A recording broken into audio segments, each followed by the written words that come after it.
हजल, क्या तुम फ्री हो?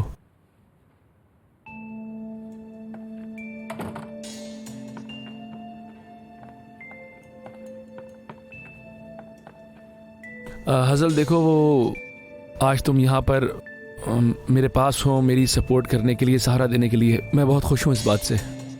बस इशारा करो तुम मुझे, पूरी दुनिया तुम्हारे कदमों में लाके रख दूंगा। तुम्हारे साथ मैं कभी खुश नहीं रह सकती, ये सब जानते हुए ही तुमने मुझसे शादी की है। असल में हसल मैडम। क्या हुआ? वो हसल मैडम की बहन आई है। वो राल साहब, मैं इन्हें यही बताने आई थी। आबरू? जी हाँ।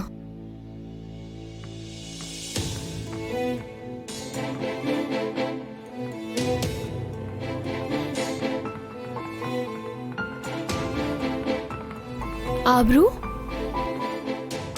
क्या हुआ? अम्मी तो ठीक है ना? बताओ।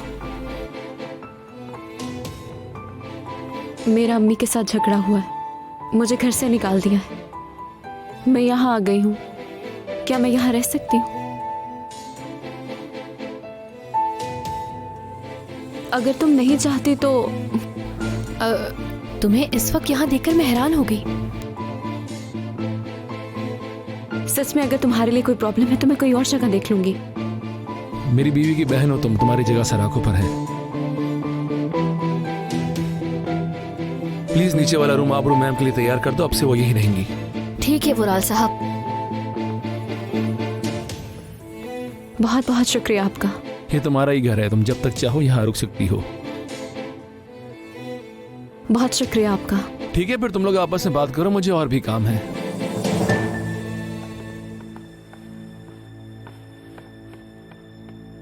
क्या हुआ? चलो बताओ सब। अम्मी पागल हो गई थी हजर।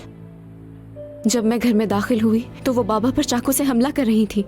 मैंने उन्हें रोकने की कोशिश की तो वो उल्टा मुझ पर चिल्लाने लगी और उन्होंने मुझे थप्पड़ मारा। देखो मेरे होंठ पे। तुम सच बोल रही हो? वजह क्या थी? अम्मी ने ऐसा क्यों किया? लेकिन वजह तुम हो हजल।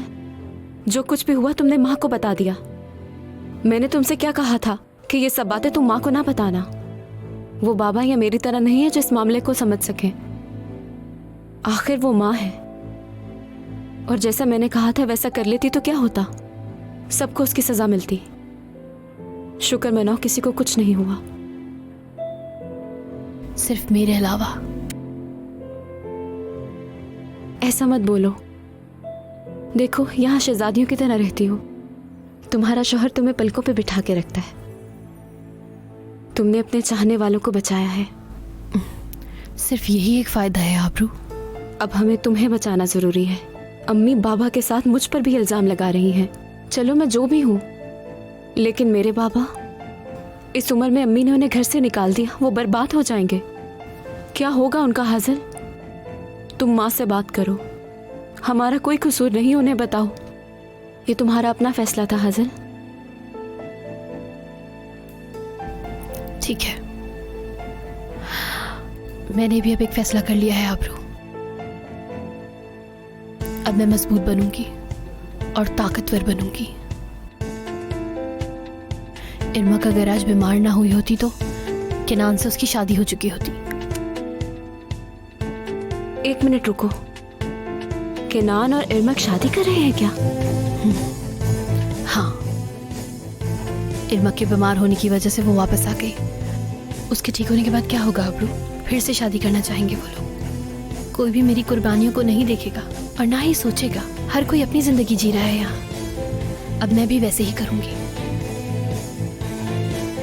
हजर, हमें उनकी शादी को रोकना बहुत जरूरी है। यानी अगर वो शादी करते हैं तो किनान हर वक्त तुम्हारी नजरों के सामने होगा। तुम दोनों के लिए खतरा होगा। वो राल से बात करो, ये शादी रुकवाओ। कमरा तैयार है आबरू मैडम। शुक्रिया नौरा। चलो अब तुम आराम करो जाकर, हम बाद में बात करते हैं। जो मैंने कहा है वो भूलना मत। वो राल से बात करो। चलो गुड नाइट। मैं चलती हूँ।